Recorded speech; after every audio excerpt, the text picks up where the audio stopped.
Hi guys, this is Carl Pravik, Renzo Gracie Black Belt. I'm one of the old school guys. I'm gonna teach today arm bars from everywhere. Arm bar is one of my favorite techniques. I hit a lot of people with it. I have other techniques that are favorite of mine. It's inverted triangles, reverse triangles, guillotines, omoplatas, and so forth. But arm bars is one of my favorite techniques. What I'm going to teach is you can armbar your opponent pretty much from everywhere. I figured out how to armbar people almost pretty much from any position, except when I'm being mounted and when I'm in somebody else's guard. But pretty much any other position you can think of, I can armbar people. So we're going to teach arm bars from a lot of different positions, both offensively as well as defensively. I have my notes in front of me because anybody that knows me is I have an attention deficit something. I can see a fly flying around and I lost my train of thought. So I want to make sure that I go over the important points. We're going to talk about some of the things that I'm going to be discussing in this video is rarely used in the world of Brazilian Jiu-Jitsu. Some of the things that you may not be familiar with is the grips that I use. There are basically 3 grips in Brazilian Jiu-Jitsu. So let me go over them real quick. So it's basically a forearm grip, all right? Forearm grip is this. This is a forearm grip, all right? This one you use in a lot of positions, all right? Second grip is joystick grip. I use that grip on top cross side when I have to change angle very quickly. So this is joystick grip. This allows me to manage the angle very, very quickly in response to my opponent's movement. And the most important grip, which not a lot of people use, is an armpit grip. So armpit grip is this. I don't want my elbow flaring out. So I'm not sort of grabbing his elbow. I want my armpit close. Your hand can flare out. This is way stronger grip than this. This allows him to twist his arm, which might allow him to escape. This doesn't. This is on. So we're going to talk about the 3 primary grips. Forearm grip, which you should probably use most often. Armpit grip, which is extremely high degree of leverage, which allows you to literally break somebody's arm. If they're flexible and they're twisting around, it shuts everything down. And the joystick grip. Most practitioners of Brazilian Jiu-Jitsu tend to use the joystick grip too often. Joystick grip is not the strongest one. It allows you to change direction very quickly. Forearm grip is the traditional one. If you usually get a 90 degree angle on somebody, that is the grip that we go with most often. And if anytime I can, I will try to get it under my armpit. So my arm, upper portion of my arm is close to my torso. My hand can be flared out versus this. So that is one of the things that a lot of people don't use. Second thing we're going to talk about, which is also very important, I have come to realize that when you arm barring somebody from various positions, you don't necessarily have to bring the outside leg over their head. Quite contrary, it's helpful if you don't bring the second leg over. You will see in some of the chapters that by bringing the leg over allows the person to escape. If you watch some of the MMA fights, even at the highest level, the bottom guy is getting pounded, sets themselves up in a perpendicular manner, and is ready to put them away with an armbar. And by bringing the outside leg over the opponent's head, gives him just that opening where they rip out. So we're going to use, in perpendicular guard, we lock up the guy in top lock, and we don't bring the outside leg over. And you'll see how very, very strong that arm lock is. And fourth point is utilizing various fulcrums. So some of the repeated points that I'm going to be making, you have to make sure you understand your grips, your fulcrum, your follow-ups, which is a backup plan, and angles in arm lock. So you got to constantly remember those 4 points: angles, grips, fulcrum, and follow-up. Okay? Follow-up is a backup plan. But fulcrum, most of us think that fulcrum is a hip. So if I just bring my hips up, this is how we think of a traditional armbar. All right? Right now, guys, this is forearm grip. This is joystick grip. Because now I'm in a position that his arm is fully extended, so I don't need a lot of power. I need to be possibly able to change the angle quickly. But look, this will result in a finish. But it's quite a big arch. Now, if Enrique bends his arm a little bit, and now if I arch, it actually is not going to do anything. I need to change the fulcrum. So one of the most underutilized fulcrums is your inner thigh. So we're going to be talking about that as well. So as we go through this, almost every position, we're going to talk about entry, how we got there, okay? And key points about that specific armbar. But at any one of those positions, whether defensive, offensive, gi, no gi, we're always going to be talking about angles, grips, fulcrum, and follow-up. Always have a backup plan. This is not just for arm bars, it's for anything in jiu-jitsu. If your initial attack fails or if your opponent defends well, they're usually giving you a beautiful opportunity on a silver platter where you can hit them with a secondary submission, follow-up submission very easily, rather than fighting for that original one, which he's defending. What I'm going to also do is I'm going to teach some of the chapters in gi and some in no gi. I've chosen to do the chapters where I'm on the bottom or where the risk of me sliding off or not controlling the opponent is higher because I don't have the grips of a gi. So again, if I'm the sections that are either defensive arm bars or arm bars from my guard, I will use no gi. So you can see how you can control somebody very easily, even though you don't have the friction and the grips of the gi. The ones from the top, whether it's top of side control or top of mount, I will use gi. So my game is very similar gi, no gi. I tend to use universal grips. So I want to show you how that works, but also understand that you can control somebody quite well without the friction and the grips of the gi. So enjoy, guys. And if you have any questions, you could always message me. So we're back. All right. So we're going to talk about the two guards that I move between. These are my two preferred guards, and both of them lead to a lot of arm locks. So one of them is split guard, where I'm looking to stretch him out with my feet and attack. Okay.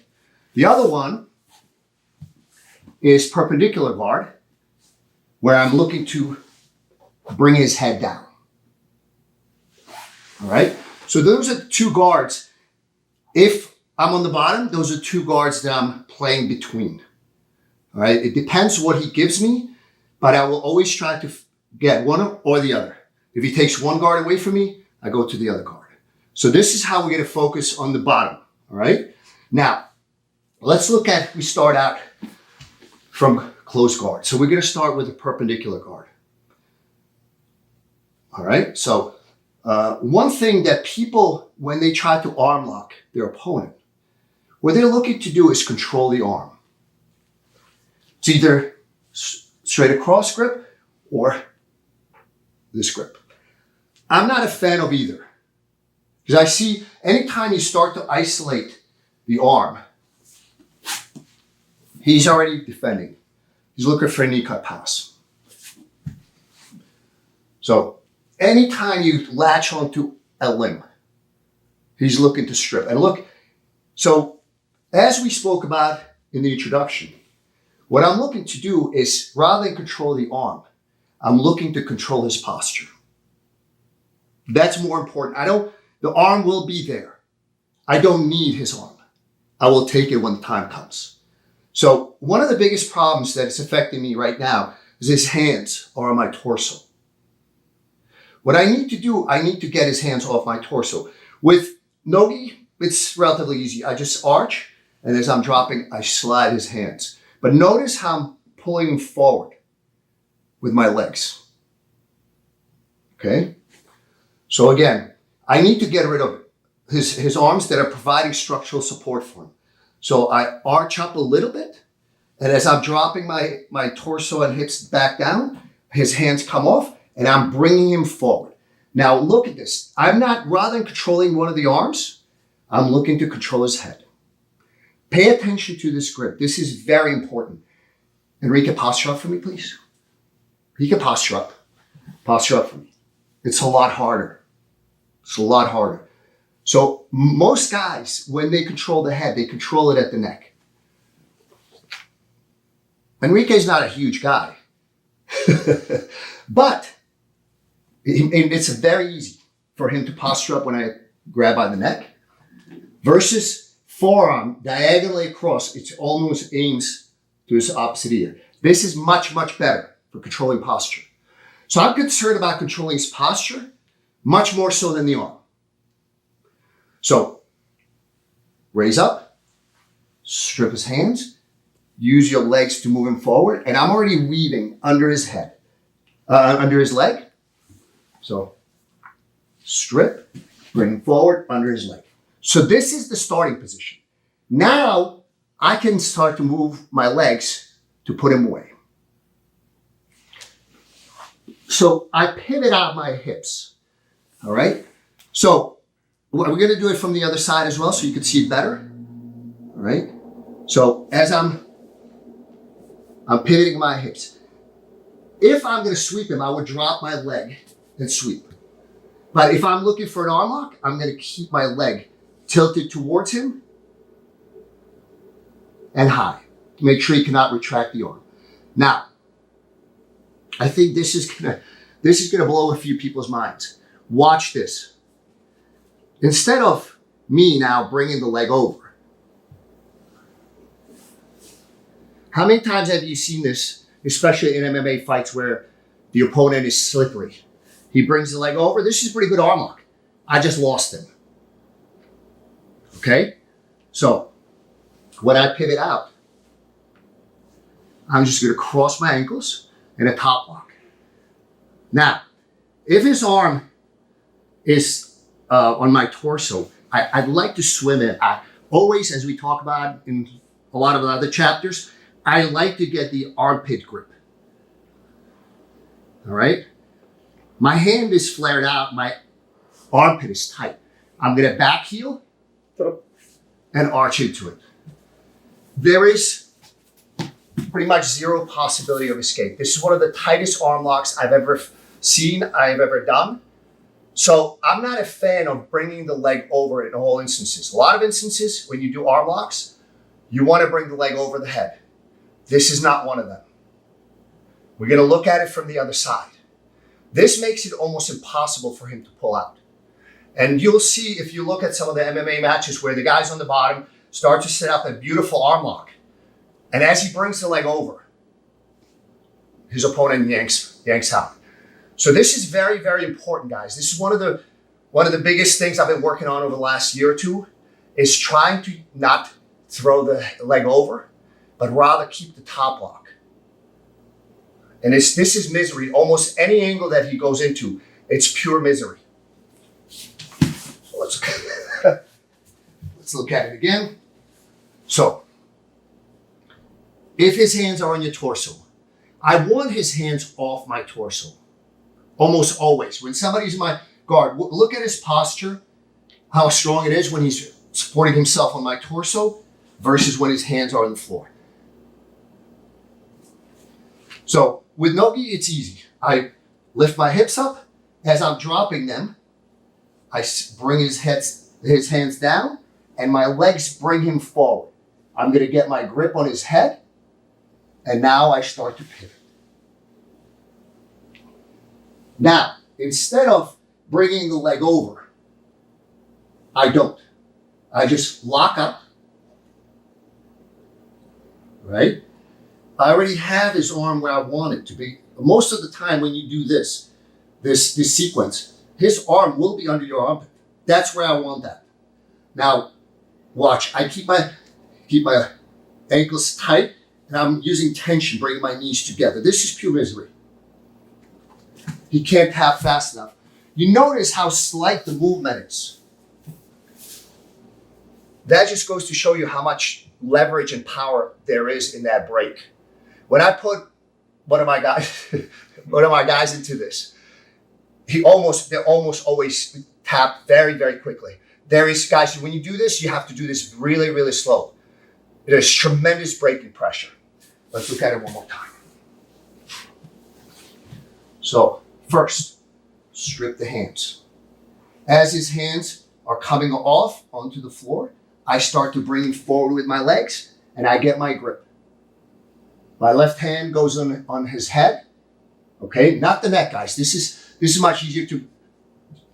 So if you grab the neck and you just invert your hand, this is very, very good for postural control.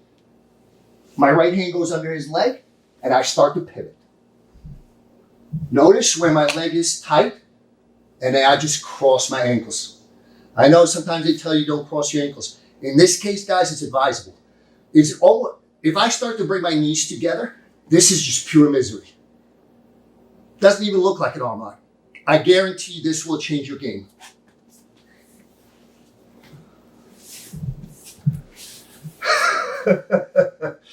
So we're going to go over a couple of things. Some of you may ask, what happens if he pulls the arm? If he pulls the arm, it's even worse for him. So there's a couple of things he can do. All right, he can stack me. He can try to pull out, which are the most common escapes from arm locks. Or, he can just sort of sit there and wait for me to do something. All right. If I can sweep him, so if I realize that he's not exposing his arms, I can very easily sweep him. And I immediately attack. If you know my game, I always like to go from submission to submission to make sure I get him very quickly and efficiently. So, again, hands off the torso. So, people always ask, am I going for submission first or sweep first? I will take whatever he gives me. All right. In this case, I feel like I have a good attack on the arm.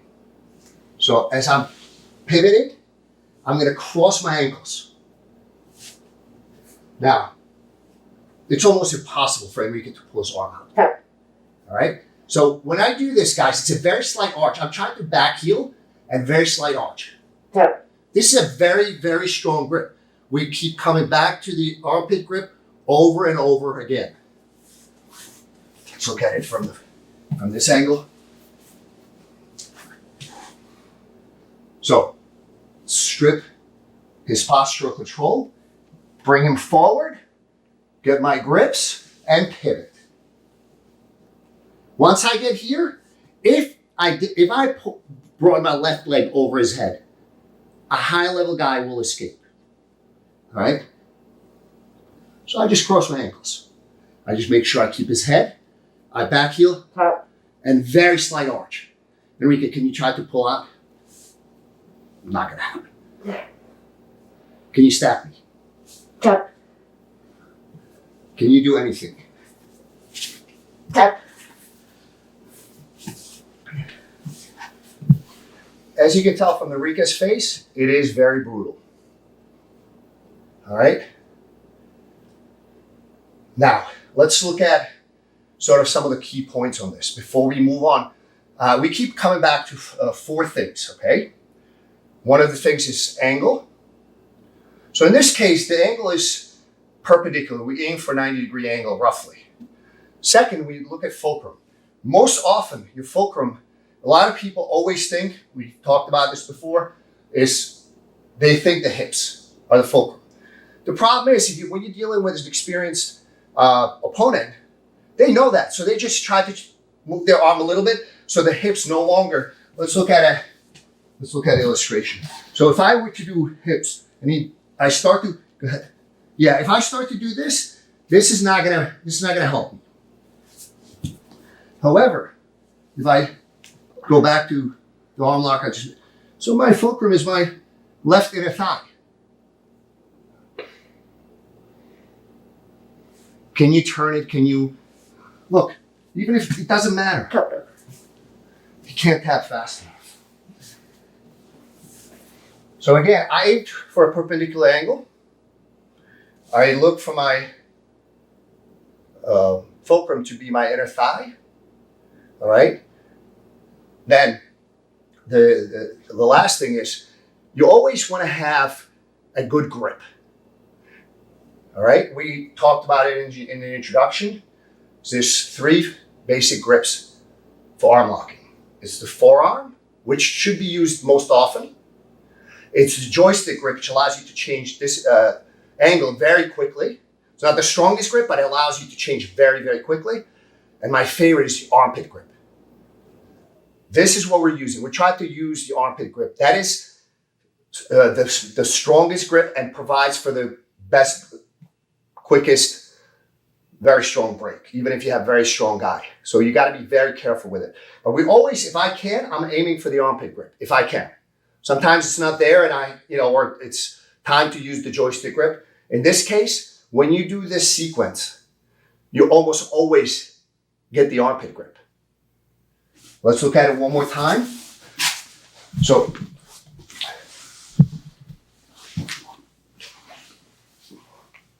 guys, notice that I put my hand on his back, but my forearm is on his skull. All right.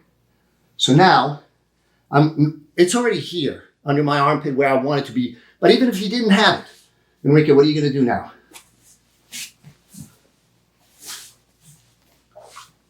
I can always very easily get the armpit grip. He's going nowhere. All right. So again, I'm concerned about postural control rather than the arm control. I could get my arm control at any time I want. I can go back and forth all day.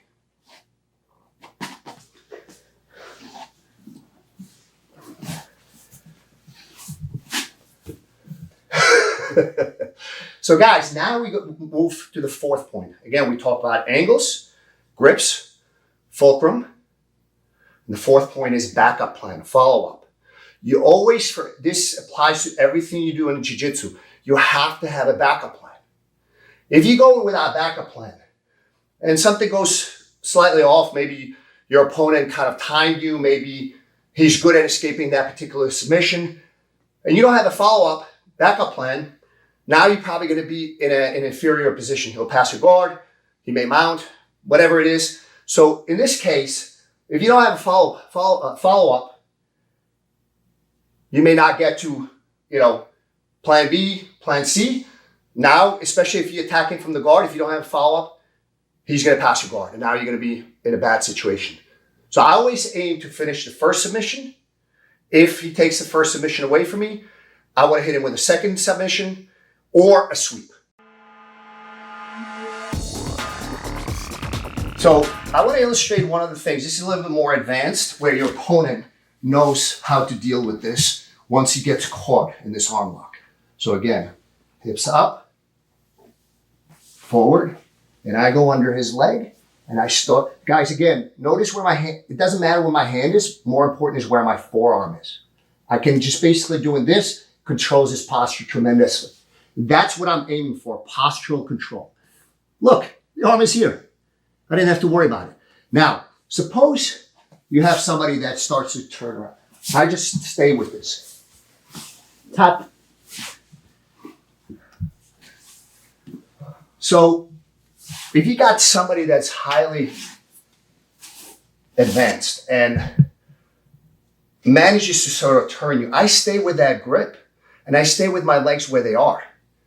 He will literally roll himself. You got to be careful because when you go into the inverted arm lock, you could break the arm. You could see how quickly Enrique tapped. So do we want to do it one more time? Let's do it one more time.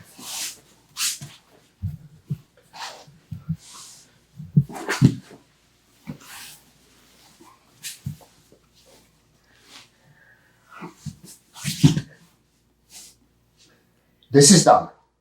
This is done. We're going to talk about this in another chapter, but this is done. tap,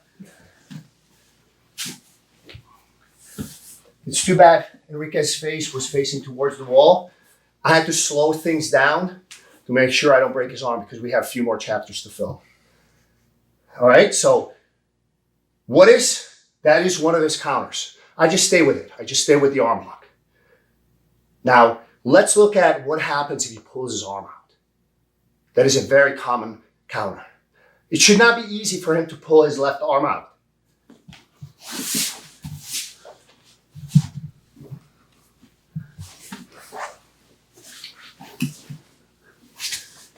What do we got here, guys?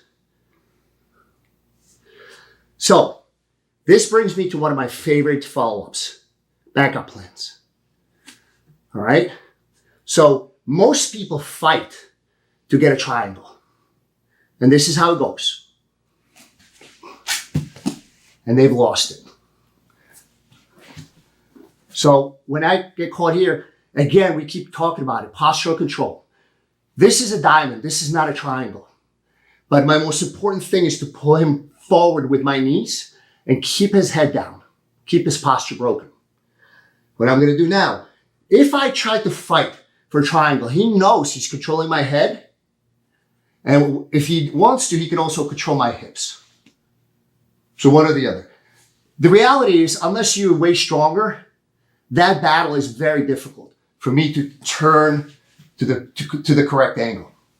So don't fear, guys. What we're going to do is grab our shin. And I hit him with a reverse triangle.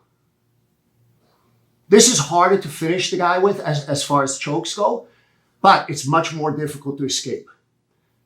Usually I will just go with a secondary submission, and I use it to control his posture. So we're going to look at this from different angles because this is one of my favorite submissions when the guy pulls the arm that I'm attacking. Very, very favorite. I use it a lot. Trust me when I tell you this, there's a reverse triangle almost every time when you are aiming for a regular triangle and your opponent takes the angle away from you. People continue to fight for the straight triangle. A lot of times they lose not just the submission, but their opponent passes their guard and now they're bottom cross side. So if you know my game, I try not to fight power on power. What I try to do is anytime somebody defends my attack, I try to hit him where his defenses are the weakest. So in this case, he's giving me a perfect angle for a reverse triangle. Why would I fight a bad angle for me to get a straight triangle with the high possibility that I'm going to lose it rather than attacking the reverse triangle? It's a great form of control. You can finish. The finish is the same as a straight triangle, but it's also such a strong form of control. It's very, very, very difficult to escape, guys. A little harder to finish the choke, but very difficult to escape. But I have a secondary submission.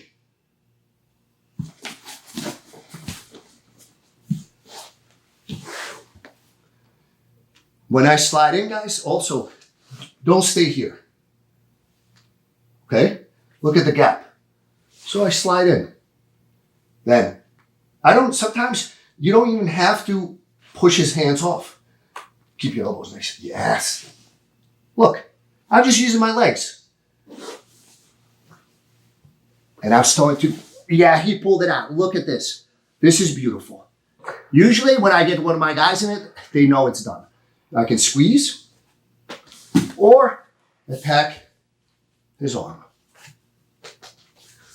Guys, if you use that Americana from the reverse triangle, please be careful. Even your friends or training partners that can escape an Americana from bottom cross side will tap to this. The reason is because when somebody attacks from top of cross side, they can turn their body in to alleviate the pain. In this case, you control their body posture. So they cannot move to alleviate the pain. So it kicks on very quickly and very hard. So be very careful with it. There's a lot of varies. So, again, we talking about anger, fulcrum, follow-up, and what else? Grip. The grip. So guys, those are 4 things I'm going to continue to talk about. Again, I try, especially in guard, I try to get the armpit grip. It's a little, I know some people call it shotgun grip. I rather not call it shotgun grip because I don't shoot, but if I'm using a shotgun, my elbow's flared out. I don't want my elbow flared out. I want my elbows in. This is a massive difference. Okay? That's why I call it armpit grip, because I think when people, do shotgun, they think that, so this is a very strong grip. Can you pull out? Look, no hands. Look, no hands. Tap. All right? Now, let's turn around a little bit.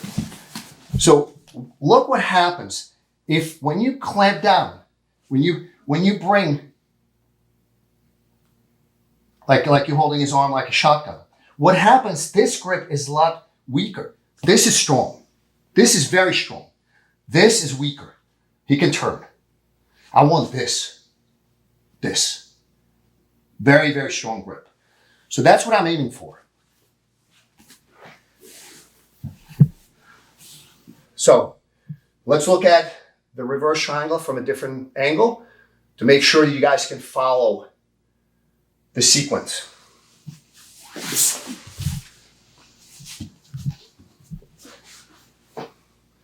So again, you can either strip. So if I strip, I raise up my torso, and as I was dropping, there's a little bit of a looseness in his hands. And I bring his hands to the floor, and my legs bring him forward at the same time.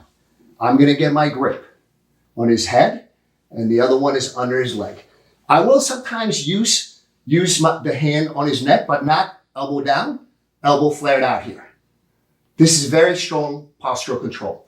And I just pivot. He took out his hand, no problem. I grab my shin, and now I can either squeeze,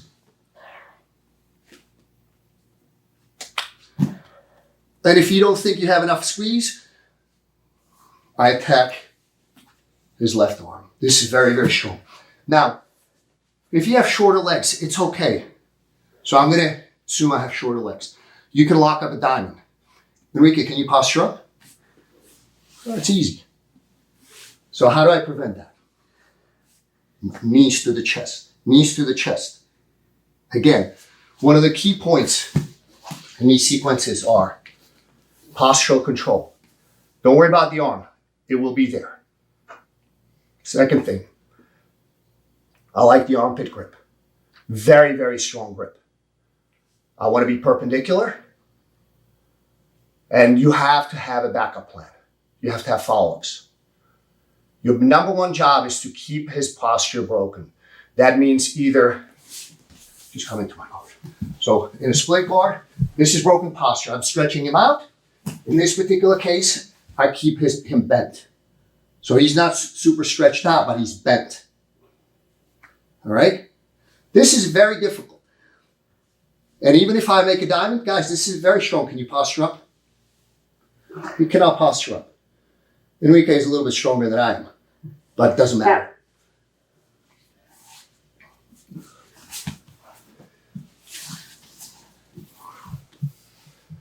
So, in summary, this is the way I usually attack when somebody is in my closed guard. So to my higher level students, they usually know once I close the guard, everybody says, oh crap. Because from that point on, I focus on breaking down his posture, going perpendicular. And then I basically make sure that he cannot regain his posture. And then I can put him away. Let's look at it from an MMA perspective. So, can you hit me? No. Can you hit me? I keep cutting the angle. I want my butt out. Now, this is particularly brutal. Can you turn Enrique?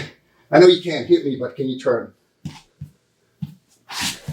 So, if you could always, when you get your feet towards the ceiling, so if I'm down here, he's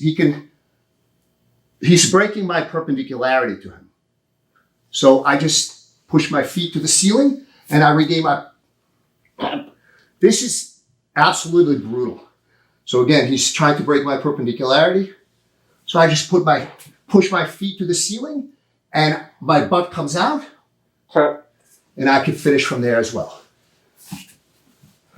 So when I'm attacking from the guard, if he's close to me, I choose perpendicular guard. When somebody's using your torso as a form of support, this removes it. Now, if your body pivots to either side, doesn't matter, their posture starts to break even more. So there's almost two steps. One is this, put your hands on the floor. If the guy is here, guys, so in the gi, you may have to do a little bit of work to break his grip, so he's grabbing onto your gi. So you can grab the sleeve. And now we have what we want. All right? No gi, it's a lot easier. If I cannot get under his leg, I will go under his arm. Then I can get under his leg. Once I'm here, yes, I have my ankles crossed and I did not bring my leg over.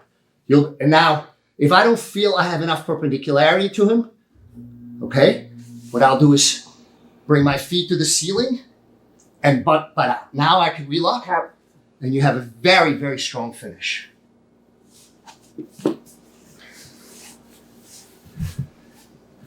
So some of the key points. Armpit grip. Try to get perpendicularity.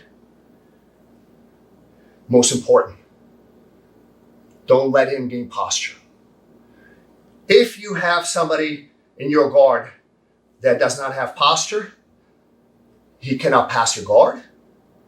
He cannot hit you. His number one order of business is to get his posture back before he can do anything.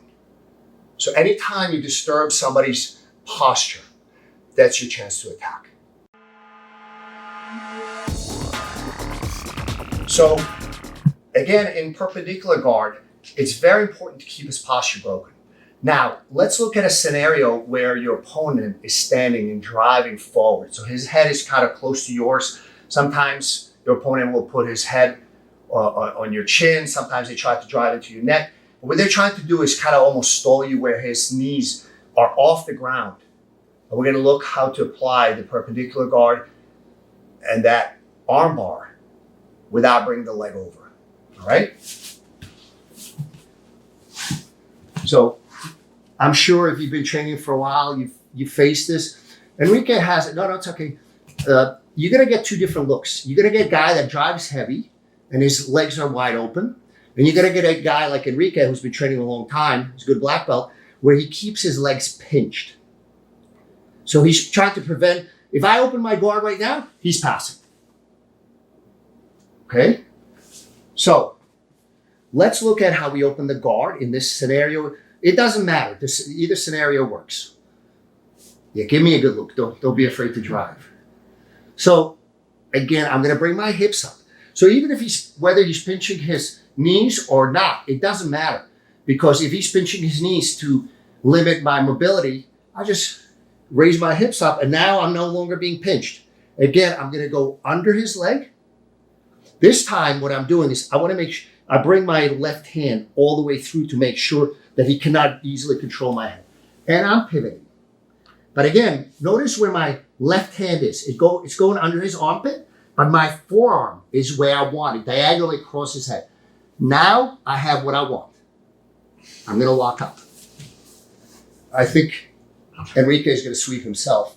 But again, so I don't have the right perpendicularity because he's still posting on his right side. He's still posting on the mat. How do I take it away from him? Feet to the ceiling, and I have what I want. He cannot tap fast enough. Let's look at it from another angle. I've played around with this quite a bit. So I train with a lot of high-level guys, be it at my school or at Renzo Gracie Academy. And a lot of guys that, especially with wrestling background, where they want you to open your guard on unfavorable terms to you. So what they do is they drive forward, trying to keep you pinned until you open your guard. because you feel like I got to do something, and then they start to pass. All right, so this is a very, very good way to go perpendicular on them and start attacking. All right, so again, Enrique stands up.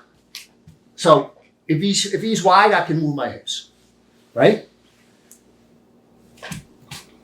If he's pinching my legs, it becomes a little bit more difficult for me to move my hips. I cannot move my hips, or can I? I just raise them and now I can move. All right? So again, hips up, now I can move. I'm gonna weave under his leg. My left hand goes all the way through. This is what I don't necessarily prevent him altogether from grabbing my head, but now his control is very weak. Again, I'm focused on my forearm being diagonally across his skull. And I just pivot. Now, if I pivot all the way through, I'm done. But if for some reason you're still blocking your hips, just push your feet to the ceiling, it comes off, and then back heel, and you have a very quick finish. It's a very important component of the perpendicular guard. All right? If for some reason you have a hard time pivoting, it's usually because your hips are sunken between his inner thighs or between his knees. So when you raise your hips, you can pivot. All right, let's look at it one more time. This is very important. So if he's pinching, hips up. Now I can move. I'm gonna pivot. Make sure your hips stay up. All right, I'm gonna control his shoulder with my left inner thigh. Again, if he's still posting, if he's still, I know many of you have been here before. If Enrique straightens his arms, your top lock starts to come off. It starts to dissolve. So by straightening out my legs, pinching your knees, up. Now, if he tries to, pressure me down, I'll just invert. Tap.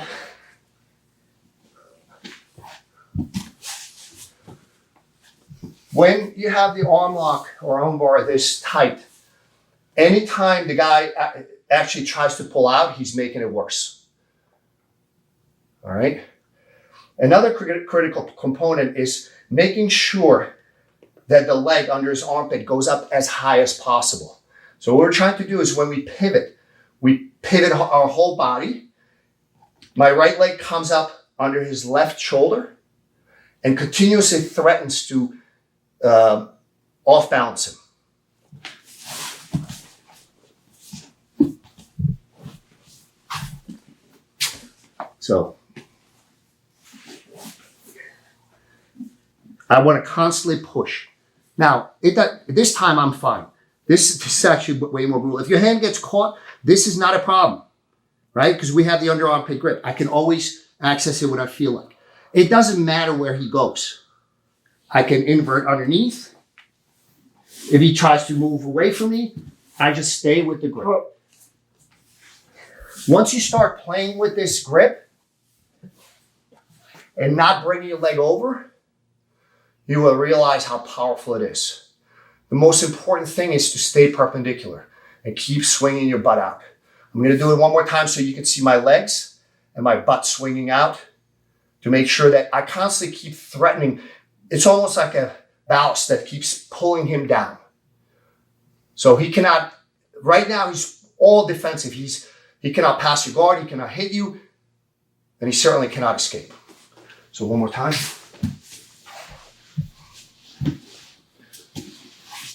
So if I'm closed, he's pinching just bring your hips up and I start to pivot. Now, notice how I keep putting my butt out.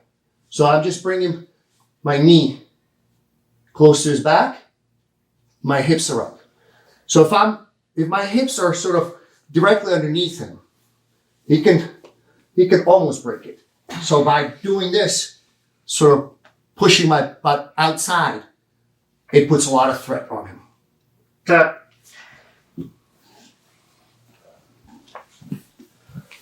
So you can see that arm bar underneath the armpit with your ankles crossed works whether your opponent is on his knees or whether he's standing over you. So don't necessarily worry about bringing the leg over. This is actually way more powerful. So now we're going to talk about the other favorite guard. So as I mentioned in previous chapter, I like to move between. So if his hips are further away from me, I'm going to go into split guard. If he's closer, I'm going to go into perpendicular guard. So usually I will play one or the other. This is my favorite guards, these two. And again, depends what he gives me. I will attack either split guard or perpendicular guard, and then I start to break him down. All right, so let's look at a couple of key elements. How do I enter into split guard? So with split guard, I don't necessarily need his hands on the floor. It's easier because now my hips, my legs can move. But I don't necessarily have to. I can just sort of pull one arm and push. So I pull in, I push the other one out. Now, we're going to back up. This is very, very important point for the beginners. How do you open guard? I know a lot of people when they get to guard, especially when they go against somebody that's bigger, stronger, more athletic, they're petrified opening their guard. Because they know the minute they open, you go like this. And the guy starts passing. My personal belief, and if you follow a lot of the guys from the Renzo Gracie team, a lot of our game is geared towards MMA self-defense. So I personally believe that if I'm on the bottom and he's on top, in this particular guard, we're not neutral. In my mind, Enrique has the upper hand because he can hit me. Okay? So I encourage my students when they're on the bottom is to open the guard and attack. What I mean by attack, break his posture and attack. And then we're looking either submission or sweep. Sweep or submission. Whatever he gives me. I usually attack with a quick submission, and based on his reaction, I'll either follow up with a secondary submission or I will sweep him. And we're going to go over this in this chapter. So let's go over opening the guard. This is very important. I don't put my foot on the ground because as I'm trying to create an angle, he's already putting his leg up and he's starting to pass my guard. So pay very close attention how I open my guard. So first thing, hips up. Keep your knees engaged, close to each other. I'm going to unwrap my ankles. Now, look. As I'm doing this, I will shrimp, almost like an air shrimp. During this whole process, I know, I'm doing it real slow, but if you do it fast, it's maybe a second. But during that time, your opponent feels that your guard is still closed. That gives you a 1 second head start on attacking. So this is, again, very important point. One of the key points is hips up, unravel your ankles, and pivot. Now, what I'm going to do is pull his right arm forward. And a lot of times I want to push his left arm back. So I'm trying to get him almost into an asymmetrical position. Both feet on the hips. This is one of my preferred guards. And we're going to go over why. So let's look at this particular guard from any context. If you're talking about MMA, self-defense, to me, MMA is probably closest proxy to self-defense, or pure grappling. Can Enrique hit me? I can always stretch him out.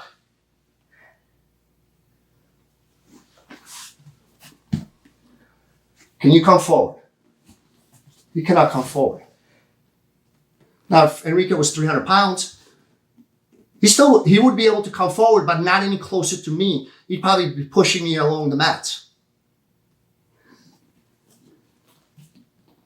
Now, to distinguish split guard from clamp guard, usually clamp guard is sort of, you don't have your feet on the hips. In this case, with split guard, it's critical that I have feet on his hips. And why I call it split guard? I'm splitting him. One arm in, one arm out. My hand is going to be on his wrist. Now, there's almost like a sprinkler system of what you attack depending on how he positions himself in response to this guard. This is a very threatening guard. When you put yourself into this, you will see how threatening it is. I have the armpit grip, but this is not very strong. I can still use it. I'm not concerned about it. What's keeping him in is my leg. Can you escape? Can you just decide that you want to run away? Look, man, no hands.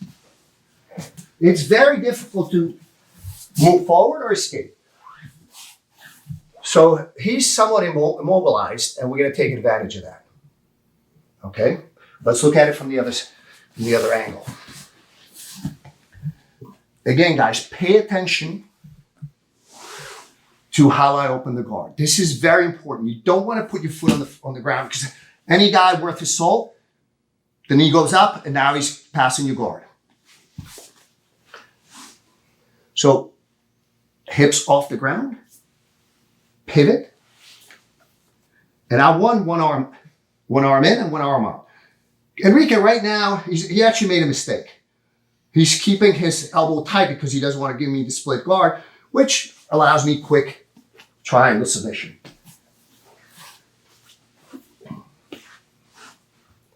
So open the guard, one foot on the hip, second foot on the hip. Now, this is very bad for him. Again, if I can't do anything, if you feel like you don't want to take the risk, I just push him out. This is very, very bad. I can make any transitions from here. I would attack the arm probably. Tap. Oh, we have arm locks from very weird angles. You're going to see a lot of these. Pull out. Try to pull out. Guys, it's very, very difficult. All right? I can always sweep him from here. But I'd rather be in that guard because it allows me so many different attacks. We're going to go through 4 of them, focusing on the 2 arm locks. All right? I'm going to give you another way to get into split guard. So, say Enrique is passing my guard. Bullfighting just throws my leg to the side. As he's coming forward, I'm already in split guard. Let's look at it one more time from the other side. So he throws my legs, and here we go. I'm in split guard.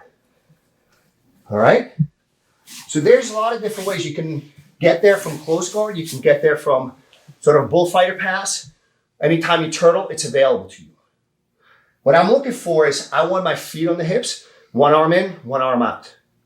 I don't want to, anytime I'm putting him in split guard, especially when he's trying to pass my guard with bullfighting pass, I want to put my feet on the hips with one arm in, one arm out, rather than close my guard. Then I have to reopen and create the angle. I create the angle in the transition. So, you already know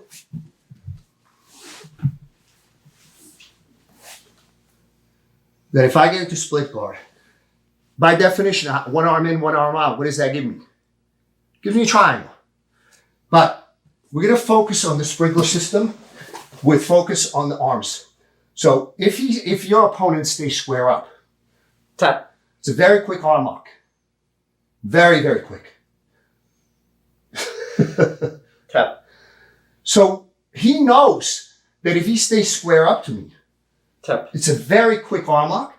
So he will start to turn away to protect his right arm. So he turned far enough away from me that I no longer have the angle on the arm lock. But I have very quick triangle. If he turns a little further away, look, I can stop him. I can't stop him fully from turning away, but I can stop him from pulling out altogether. So from here, we go Tap. omoplata. So since this is an arm bar video, I will focus on the arm locks. Now, One other thing that your opponent might do is turn very far away. I'm going to shoot my bottom leg through. I'm going to roll up on my shoulder. And tap. I didn't even get to the final point. I finish with an inverted arm lock. So when I put somebody in split guard, if they square up to me, it's a short arm lock. They turn a little further away, it's a triangle. They turn a little further away, it's omoplata. And they turn perpendicular, that's an inverted arm lock. All right? We're going to focus on the short arm lock and the perpendicular arm lock. All right? The inverted arm lock. He decides how far he turns. That's why I call it sprinkler. He decides what submission I hit him with. If you have a really good short arm lock, most likely they will turn pretty far away because they know in the two interim positions, it's either triangle or omoplata. So they try to turn all the way away, sort of respecting the initial attack. So usually for me, if it's against somebody who does not know my game, they might give me a triangle or they might give me an omoplata. But most guys, if they don't give me the short arm lock, usually they give you short arm lock because they think they can withdraw their elbow. But if they can't withdraw their elbow, they're going to turn very far away, giving you the inverted arm lock. So we're going to focus on basically, there's roughly 4 positions in that sprinkler. We're going to focus on the very first one and the very last one. Because that's usually, sometimes you get either very first or very last. All right? So I'm going to show the sprinkler again, and from that point on, we're going to focus on, so, short arm lock, he turns a little further away, triangle, he turns a little further away, omoplata. I actually kept my foot underneath him because I'm like trying to get the grip. Tap. And the last one, when he respects this a lot, I go inverted arm.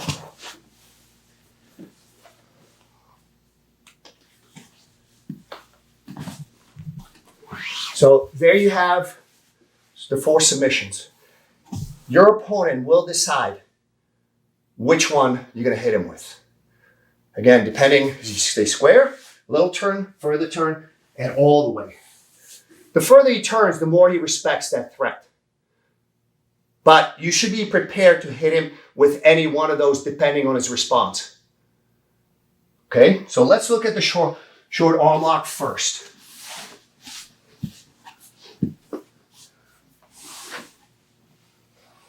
So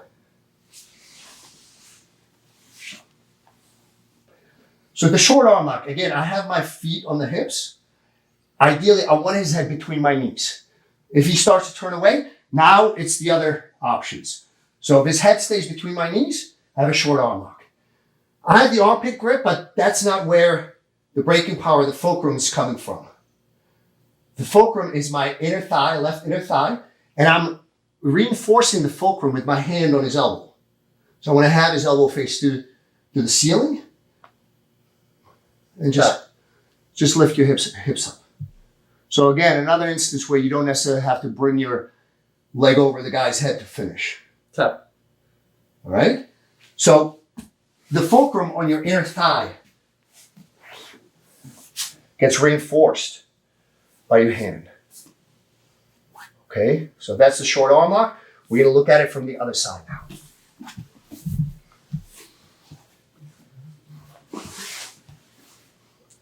So hips up, shrimp, and his head, he decides he's not respecting this too much. Tap. So as I'm trying to arch into it, notice that Enrique, that's okay, don't worry. Defensively, he points his elbow somewhat diagonally, okay? So that's his defense. So how do I get it? So if I arch into it, it's not going to work. This is where the angles really come in. So we have a couple of things. Again, we're going to keep talking about this. Angles, fulcrum, follow-up, and grip. So in this case, I have the armpit grip. My angle is off. All right? My fulcrum is already decided. It's here. It's my left inner thigh. So how do I get the angle in a way that finishes? Very easy, hip movement. So I slowly, and I'm pushing off him, guys. I'm pushing off his hips. I just bring my hips slightly to the right, where now the angle is perfect for a quick finish. So understand again, I am most concerned about his posture, making sure that he cannot drive forward, he cannot escape back. And then I already have my grip, I already have my fulcrum, so I need to change the angle by moving my hips. All right, now, the triangle, the omoplata, are the possible follow-ups if he turns. Most guys, when you hit somebody with this a couple of times, most guys will turn a lot further away because they understand that there's a threat of a quick, short arm lock. So most of them will turn away. If they turn away, again, don't forget you have triangle, you have omoplata, but we're going to go all the way to the end. He says he respects it so much that he turns all the way away. So he turns all the way away.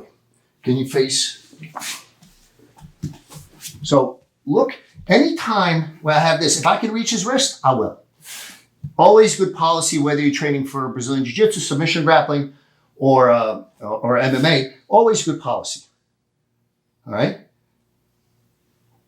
But he's turning he respects it so much.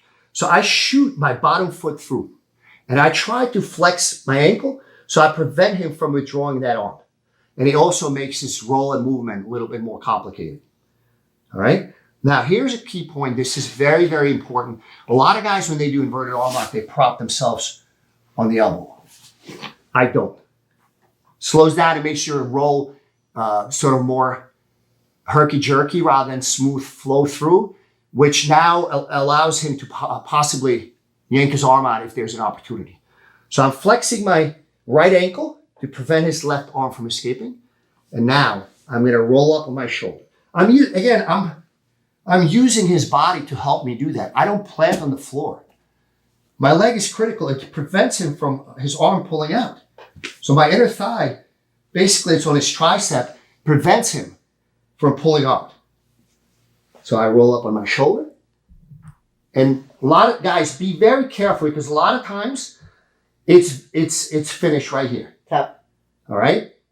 But I'm going to lighten up on the grip so I don't break and weak his arm. I need him for the rest of the video. And again, this is where I'm going to attempt to break. Tap. Guys, hold on one second. No arms. I only use the armpit grip. It's very strong grip. Most often, if the guy is flexible, he will roll through. So my free hand, in this case, right hand, catches him under his knee. He needs his right leg to plant on the floor to escape. So me pulling it in prevents him from escaping. I got all the time in the world. Tap. Look, I don't have to bring my leg over. I can. I don't have to. Tap. It doesn't matter. Tap.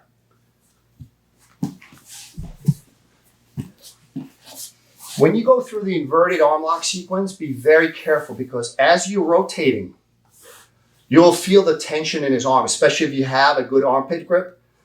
When you're rotating through it, you will feel how tight his arm is. And if you arch into it and he rolls the wrong way, you're going to pop somebody's arm. So make sure that you do this, when you practice this, you do this real slow until you get sort of the sensitivity to it.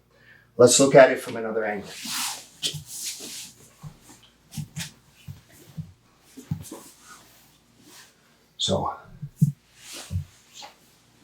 So he decides to turn far away. I shoot my right foot through. I roll up on my shoulder. My shin, and another key point, goes in the back of his neck. Don't bring it over his head. The only way I would bring it over his head is if his head was higher. So if his head if he tries to posture up, and tries to come back, that's the only time I would bring my left leg over his head. This time, it's my left shin on the back of his neck, and I slowly roll through.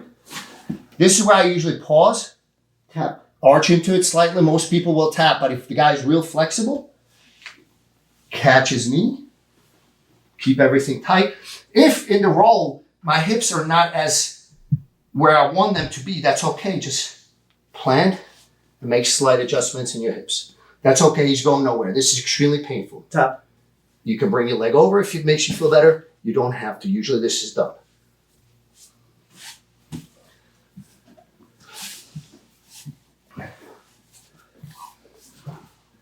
We're gonna do it from this angle so you can see how I shoot my leg through. So I attack short arm lock, he starts to pivot away. Look at my right leg. So if the guy tries to bring his, yeah, it's very difficult. I will post on my left foot, rotate on my shoulders, shin goes to the back of the head, and this is very, very tight. So roll nice and smooth. This is usually finished. tap, As he rolls through, you get a real nice shot of Enrique's misery.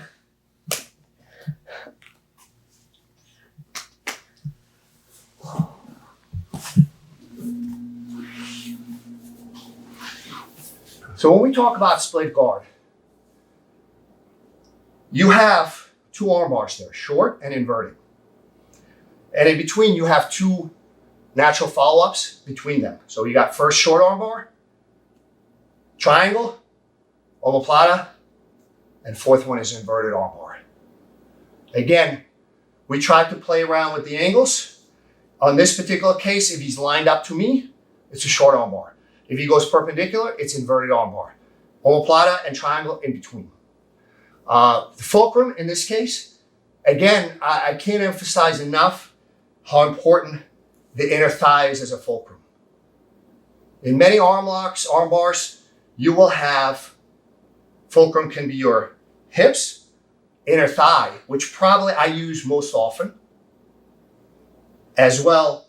Sometimes even your shin, sometimes even your belly. I've actually arm locked people with my belly being the fulcrum. That's a little oddball that you don't always get that chance, but you can have a lot of fulcrums. You just have to play around with the angles to make sure that you understand where the fulcrum lies and how do you direct the pressure into his inner elbow. All right, guys, now we're going to talk about a topic near and dear to my heart, udegatame, upside down arm lock. One of my favorite. It's a great way to tie your opponent up and go straight into a submission or a very severe threat of submission, which either forces him to tap or run. If he runs, you follow up with a secondary submission, follow-up submission, or you sweep him. And we're going to go over all of that. So let's look at initially first, we're going to look at the entries. You can enter into an udegatame, upside down arm lock. Again, let's talk about the angle. The angle on an udegatame is going to be 45 to 60 degrees. Okay? I'm not looking normally, under most arm locks that we talk about, we usually look into a 90-degree perpendicular angle. In some instances, it's 45 degrees or so forth. Udegatame, I'm looking 45 to 60. And we're going to go over how you finish, because if you're lined up on a udegatame and you have a great grip, it's very easy for him to respond by just pulling his arm back. So we want to be out here, all right? So again, and the fulcrum on this one is going to be your forearms, all right? So interesting fulcrum. We're going to focus on three things in this chapter: entries, then how do you actually finish udegatame, and the third one is what about follow-up attacks if your opponent responds appropriately. So let's look at a very interesting attack. I usually use this if I'm against a bigger guy.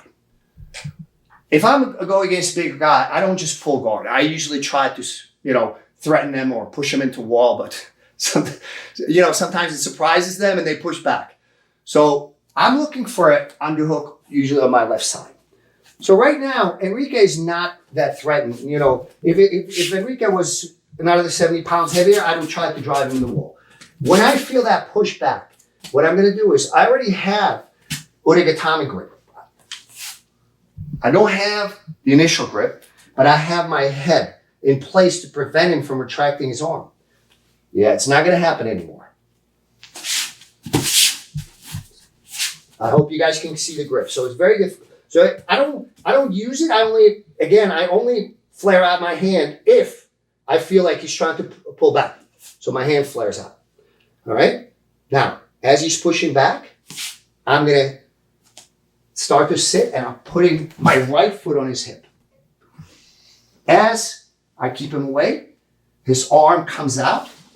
And initially, guys, I start with a bolt cutter grip.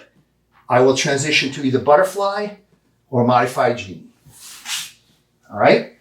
So you could see how well this works. A friend of mine actually won his first match in Nogi Worlds at black belt against a guy that he lost to the year before within 30 seconds. This exact technique. So again, I push, he pushes back, and this is done. So that's entry number one. You can do it standing. I'm not jumping guard. This is not dangerous. I'm pulling guard. My foot goes on the hip. Okay? So before you sit, make sure your foot goes on his hip. Because again, what you want to do is you want to stretch him out. We talked about sort of perpendicular guard is where I'm bending him over. That's how I'm breaking his posture. In split guard, I'm stretching him out. In urugatame, I'm stretching him out. So it's a bit of a form of split guard. The difference is in split guard, I usually have his hand or his wrist under my armpit. So he has the underhook. In urugatame, I have the underhook. But I use the underhook, I start out at the shoulder, and I slide towards his elbow. Another entry is, maybe stand up for me, please. I'm playing De La Riva guard, but I can't get my leg weaved through. So anytime you see the opponent's elbow flare out a little bit, I don't need a lot of flaring out. All I need is just a little bit. Guys, make sure you sit up. Sometimes people say, Fox, I can't get this. My arms are too short. Your arms are not too short. This is what you got to do. Sit up. Now your arms are no longer short. I have the grip. So initially I start out with bolt cutter grip or butterfly grip. And I start to go, again, pay attention to the angle. I'm not going 90 degrees, but if I'm square up to him, it's very easy for Enrique to bring his elbow back. So 45, 60 degrees prevents this. Okay, so let's look at one more time. Let's change the angle a little bit. So I'm playing with De La Riva, but I'm not getting anywhere. I start to drive my right elbow down, left elbow up, and now I stretch him out.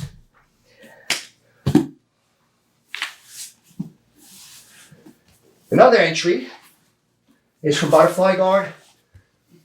And I have this.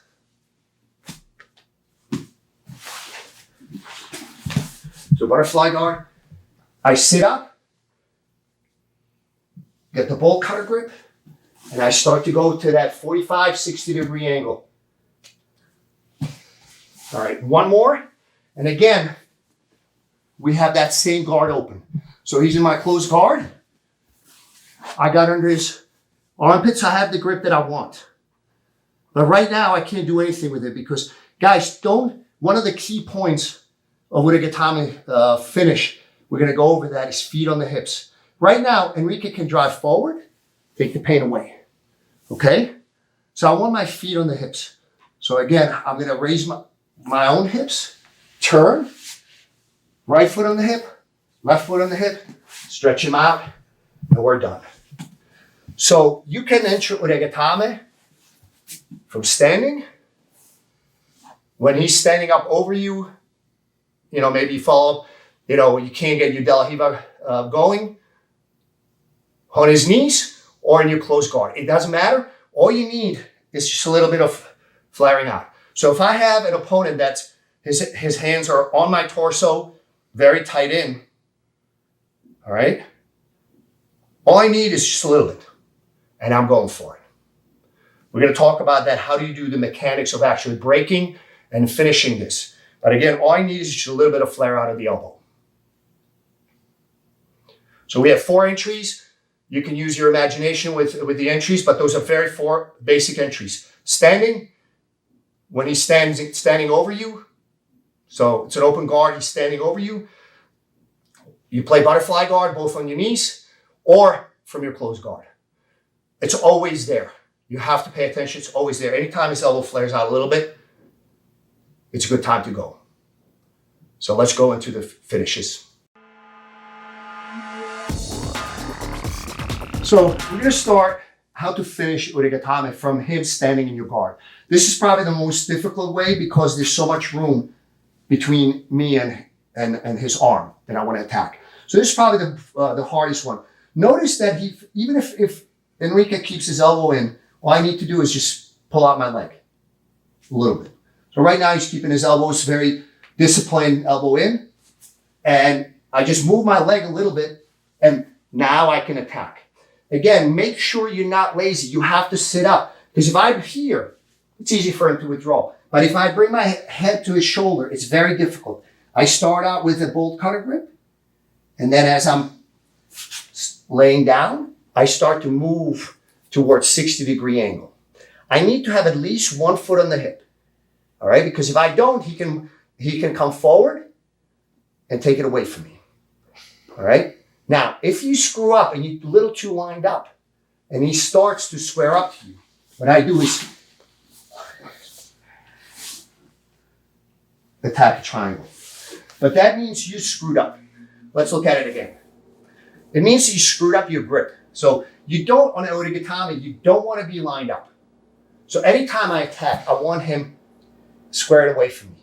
So now if anytime, if he wants to withdraw his elbow, he needs to, I know what he's going to do. He needs to move his head back towards his arm to start to put a bend into his arm. Without moving his head, he cannot do it. All right. So if I see him start to move his head, I'm just going to lay back and lock up the triangle. But that means you messed up. You did not get a 45 to 60-degree angle. If you lined up with him, with Uregatame, chances are he's just going to pull out. But that's okay because what he has to do is move his head, retract his elbow, and back in your guard. So no harm done, but now he knows what you're trying to do. So again, standing over us, I have this. Now I'm smarter. I'm keeping 45 to 60-degree angle. Again, if he starts to move his head, we finish with a very tight triangle. So standing, we're playing guard, and now I have it. All right? So I start out bolt cutter. This is a grip that's very good to initiate with, but it's not the strongest breaking grip. I will move to butterfly. I don't let go, I just slide. You have to make sure you sit up and your hips are facing him. He wants to have your hips facing away. We're going to go over that next, but I want to have my hips facing him. If my hips are facing away, he's escaping, we're going to go with follow-up submissions. So, and you guys, make sure you sit up. You push him out and sit up. Because if I'm laying down here, how am I going to break his arm? There is no breaking room. So I need to push him out, and we have a very strong break. There's also, butterfly grip or modified genie grip, where you move up. It's almost like a rear naked choke. You move up to your shoulder, and my right hand compresses down. All right? So we're not doing this. We're sliding my left hand to the shoulder. The right hand reinforces the elbow. So, one more time. So again, he's standing over me, playing, I'm swinging my legs. I sit up. If you can get De La Riva, that's fine. I can always take out my left foot if I need to. So I can finish with a butterfly grip. So all I'm doing is compressing down. Make sure you push him away and bow yourself out so you have plenty of breaking room here. If this is not enough, slide your hand to your shoulder and then pressure down on the elbow. One more time. We're gonna look from the other angle. So I sit up. I start out, with usually bolt cutter, but right now I'm already starting out with butterfly grip. Either one is fine. But for breaking, usually it's better to break with the butterfly grip or slide your left hand to your right shoulder and pressure down. So that's how you finish an Udagatame. You want to have, again, I keep repeating this theme, we're paying attention to angle. It's 45 to 60 degrees. If you have 0 degrees, if you line up with him, you can escape very easily. So aim for 45 to 60 degrees. That's single biggest problem. Second single biggest problem is the grip. My grip should be strong, okay? No fingers, none of this. Palm to palm. This is bolt cutter grip. I can slide to butterfly grip or all the way and pressure down. Fulcrum, your arm's your fulcrum. That's what's pressuring down. That's what's breaking the arm. All right, you nestle it on your shoulder, between his and your shoulder, and the break comes from you pressuring down with your arms. One other key point that I want to make on Udagatame, head control is extremely important. We talk about how many limbs most people have for jiu-jitsu, and it's not what you think about. It's 1, 2, 3, 4, and your head. Head is an extremely underrated grip. All right, so let's look at it. What you want to do is when you start playing with this, is use your head so much that he has a hard time pulling out. It's not impossible, but it's very difficult. So when you have a strong head grip, guys, most people think that having strong head grip, usually they go like this. The strong head grip is actively driving your ear to your shoulder. Think about that grip in this way. You just bought yourself a brand new iPhone or Android, whatever you want to buy, for $2,000. I don't know if they still sell them for that kind of money. But you didn't buy insurance. And you're walking on a plank across a swampy river, and your hands are full of groceries, and you're talking to somebody like this. This is the control you want to have. Think about having the most expensive phone that you could possibly have without insurance, and that's what you're doing to his wrist. His wrist is going to be that very expensive phone without insurance. Very important, okay? So now we will talk about Udagatame follow-ups. All right, we talked about the entries, we talked about the angles, we talked about the grips, and now we're going to talk about follow-ups. In this case, I'm relying on two things. The grip, whether it's bolt cutter grip or butterfly grip, gives me a tremendous degree of control over his posture, but also over his arm. It's very difficult for him to retract the arm. So, as you know, my personal belief is a lot of opportunities are created in transitions. So, I'm going to go over several follow-ups depending on the look that the opponent gives me. I'm a fan. I'm not the biggest guy in the world. I'm not the strongest guy in the world. So I'm a fan of attacking with precision and good timing. If my opponent takes my submission away, he has to give me some other thing that he needs to leave behind. So there's opportunities to always follow. As we talked about before, you always have to have a backup plan. Backup plan is equal follow-up. And my backup plan depends on his reaction. So the very first one is, this is probably the one where this means you did not set it up properly and your angle is not 45 degrees. I want to be here at least, maybe even further. So notice how I'm managing him further. I start to move to my left. So this is a good angle. I'm probably 60 degrees, but if you less than 45, it's easy for him to retract that arm. All right, he will retract, but there's two things that he's going to be doing. First, he has to turn his elbow in, but in order to do that, he has to bring his head over to his right, to my left. So as I'm setting this up, if I feel that it's going to happen, you could see it like already happening. I'm going to swim my leg and hold on to his arm just a little bit longer to make sure that I keep his posture broken. Now I'm going to transition into a triangle. So this is probably sort of the number one screw up that you might make, especially in the early days of playing with this, is that you did not cut enough of an angle on his arm. All right. So as he starts to withdraw, I'm clamping down with my left forearm. Even if, hold on, it's easy to swim. Now I no longer need his arm. I'm more concerned about my shin and going under.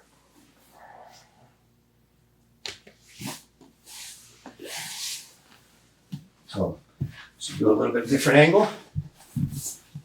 So I sit up, and I did not cut a good angle.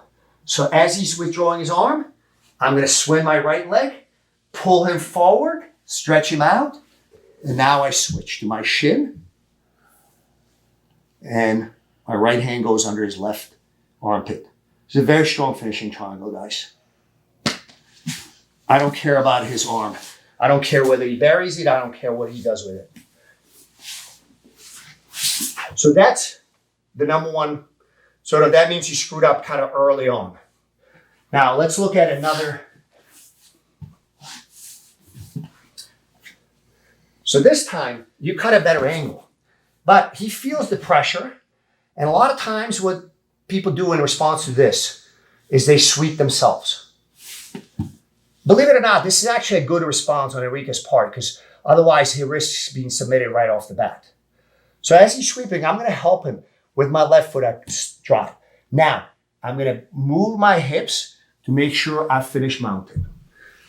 I'm not just happy with the mount. I have a great grip with my left arm. We'll do it from a different angle, but right now my right shin is on his left arm. So he's basically pinned. So don't just give up this grip. You could do something very good with it. So I release his wrist and it pops. I'm going to grab his wrist and we're going to do a modified key lock. Again, key locks usually work on shoulders, but this is an elbow break. So I think it fits into the arm lock theme, arm bar theme. So what I'm going to do is now raise my left elbow and bring his hand down with my right hand. And most important, this he can escape. He can bend his arm. I bring my left elbow in. You can see the body language in Enrique's body. As soon as I do this, you get much more tension. And now I'm raising this. It's a very strong finish. So when he sweeps himself, don't just be, guys, sweep is perfectly fine, especially basically mounted. That's a job well done. But if you have that grip, might as well use it. I actually finish a lot of people with this, with that follow-up, where they sweep themselves. So we're going to look at it from another angle. So Enrique sweeps himself. I stay on this. My right shin goes across his arm, and I can either reach over my head or I can just raise my head enough that his wrist falls right into my hand. I'm going to grab my forearm. Now, the key thing, again, is it looks like I have figure four pretty well locked up, but watch Enrique's body when I bring my left elbow in. You get everybody's attention. Now, my feet are on his hips, and I just finish. I'm going to do one more angle from this.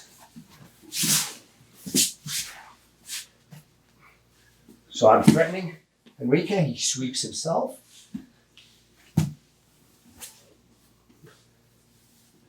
Good lockup, but I'm not happy with it. So you have time to adjust. Keep his arm straight, and you want his arm as close to 45 degrees as possible. Here, he's going to bend his elbow. 90 degrees, he can twist. 45 degrees or so, it's very difficult. And I roll my shoulder forward.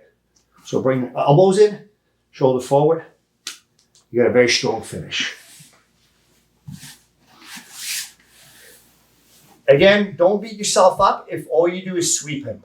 Anytime you attack from the bottom, and the result is that he escaped but gave up position, that's a good outcome. So submissions are not necessarily good for finishing the fight, but if the guy escapes a submission, whether it be a guillotine, be it an arm lock, be it a udagatame, be it anything, by sweeping themselves, you did a good job because now you have a chance for a follow-up submission. Okay?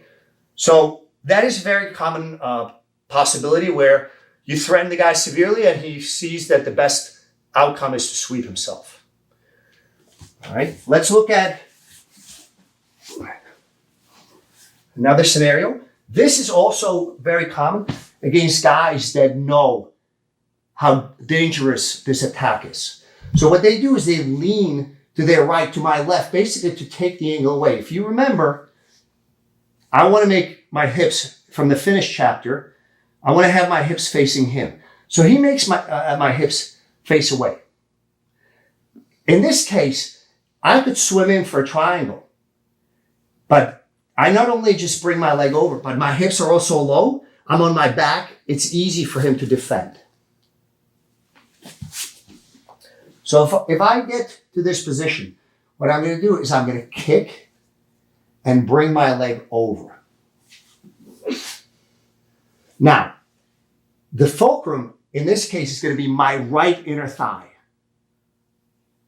All right?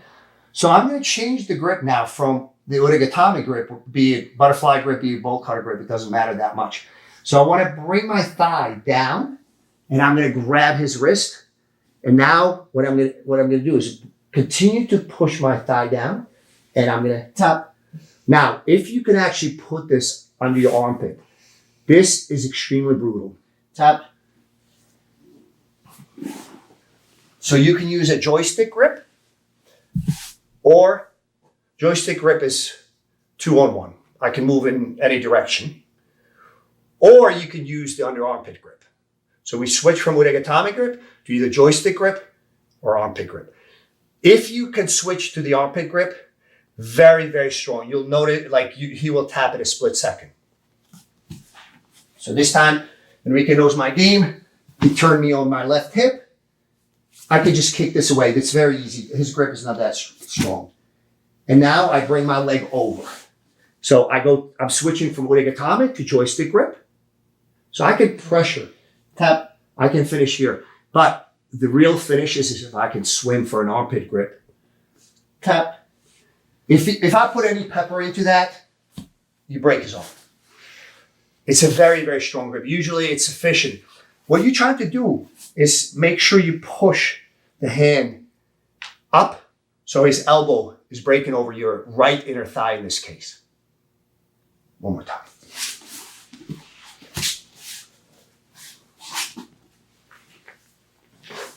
So I push it away.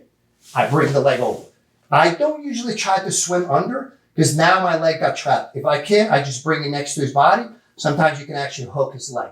I switch into joystick grip. Tap. Make sure your leg, your top leg is very heavy. It actively drives down. Or I just swim under. So notice how I'm swimming under. It's almost like a knee bar grip under your armpit. If his arm is short, I swim over. If it's long, I swim under and then tap. Extreme braking pressure.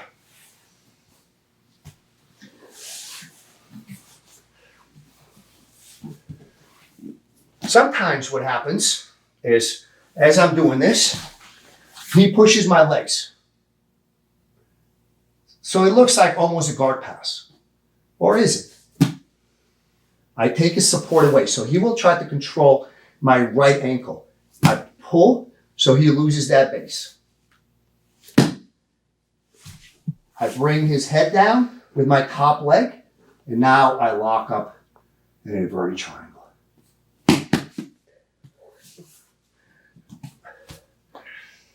I hope you guys can see the purple in Enrique's face. This is one of my favorite. I think you want a super fight with that. Yeah. It's a very good follow-up. So he will try to control that ankle, the outside ankle. By kicking it out, he loses his balance just enough that you can take it away from him, bring it on top of his body, and now you lock up an inverted triangle. Look at it from a different angle.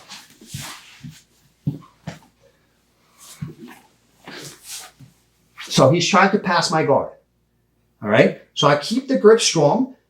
I'm going to kick my left leg all the way through. And notice how I'm moving my legs in the opposite direction. So I'm looking to stretch him out a little bit more and also take his posture away. One, I bring my top leg over. I will use my inner thigh to bring him a little bit further down. If you want, you can sit up, grab your own shin, and lock it up. Now, very important in the finish. You don't want to face to the ceiling. You think you're perpendicular to the ground, but you're not. You can see it on camera, but in your brain, you think you are. So I want to feel like I'm almost belly down. You're not, but now I'm truly perpendicular. And it's the same finish like any other triangle. Just squeeze your thighs together. There's plenty of follow-ups. Once you lock them up in a triangle, anybody that knows my game, you know that once you triangle somebody, be it an inverted triangle, be it a reverse triangle, be it a straight triangle, it's not just a great submission, but also very, very good form of control. So there's a lot of things you can play with this. Let's do it one more time.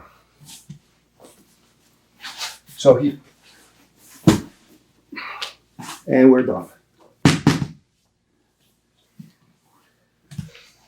Very, very good follow-up your submission. Now, let's look at another one. This one becomes a little more difficult when somebody buries their arm and you can't ferret it out. All right? We're doing this no gi.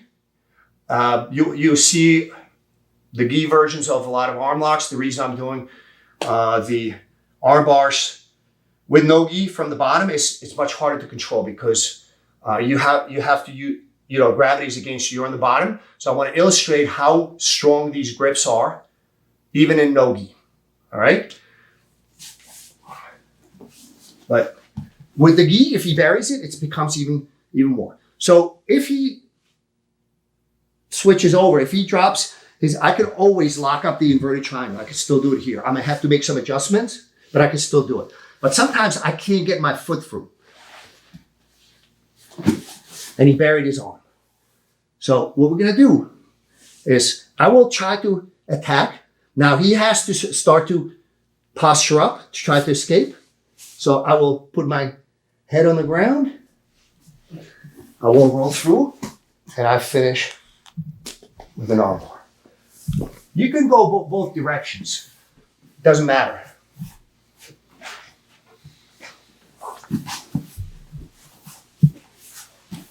I keep getting the inverted triangle. It doesn't matter.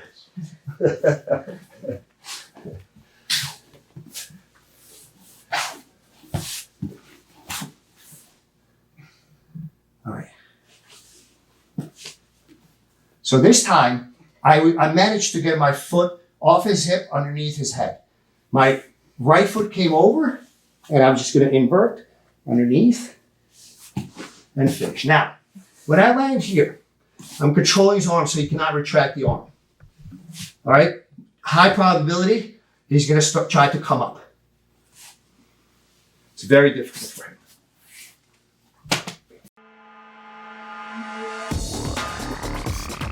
And one of the most advanced, I would say, follow-ups is when you get turned, you manage to bring your foot in underneath. And he buries his arm. And this is actually very easy to do with the gi, where he can grab onto his gi. But even no gi, if you have somebody very strong, Enrique just buried his arm. I don't know if you can see it. Okay? So when that happens and my hips slipped off, my feet slipped off his hips. So right now, what he's trying to do, he will try to drive into me and eventually past my guard. So what I'm going to do is I'm going to stiff arm him away, stiff leg him away with my right shin. I'm going to reach with the opposite hand towards his hips, and I'm going to invert under. When I reach perpendicularity to him, I will put him on his back. Once we get here, I will try, if I have a chance to pin his arm with my feet, I will do so. Now, I can either go to forearm grip, or even better yet, if I go under the armpit grip. So again, if it's short, I go over. If it's really long, I go next to it, tap, and you get a very strong break. We're gonna look at it from a different angle. This, again, guys, this is a little bit more advanced, but as you get more advanced, you're gonna be playing with guys that have really good defenses and might be stronger than you are. So I attack. He managed to get my foot off his hip and buried his arm. So, hold on. So if I could pull it out, we're gonna go with the previous one, but I could not pull it out. He's too strong. So I bring my foot all the way through, and I'm sort of pushing him away with my right shin. I'm gonna start to get on my shoulder. I reach with the opposite hand. So my right hand is reaching to his left hip, and I'm just gonna invert underneath. And when I get perpendicular, I bring my legs down. Now, I'm gonna try to control his forearm with my feet to get him pinned. And if I can, I will swim for an under armpit grip. You can use joystick grip, you can use forearm. But again, my personal preference, joystick is very fast. I can change the angle very fast depending on how he's responding. But this is super strong. I don't need to bring my back to the ground. You can see he's putting his shoulder into the defense, yet Tap. the under armpit grip makes it very, very difficult for him to escape, and you still get this submission. This is one of the big points when you catch a flexible and a high-level guy in an arm lock. If you use the joystick grip, you can adjust the angles very quickly. But you don't have the same amount of leverage as if you get it under the armpit. You can see that my back's not even on the ground. I'm sitting up because if I put my back all the way to the ground, I'd break his arm. So let's look at it one more time from a slightly different angle. So Enrique buries his arm. So I bring my leg over and I put my foot underneath his torso. But I'm actually pushing my foot to keep him where he is. I'm going to straighten out my leg, and then I'm going to go on my shoulder. I reach to the far hip, and when I get perpendicular, I bring my foot in, and I have a finish. Now, if I feel this guy's flexible and he's squirming around, I'm going to sit up and place it under my armpit. This is very strong. Tap. Again, my fulcrum is not even my hips. It's actually my hip bone. All right? So no matter how much you go ahead, try to twist around. This is very tight. Tap. So you can see how I'm literally propping myself up to make sure I don't break his arm.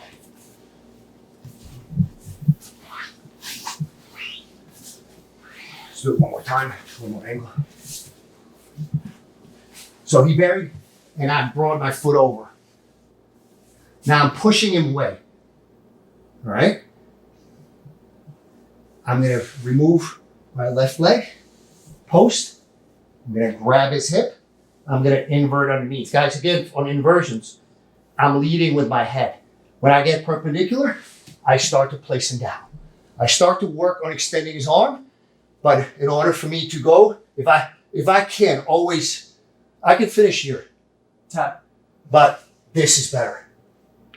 Tap.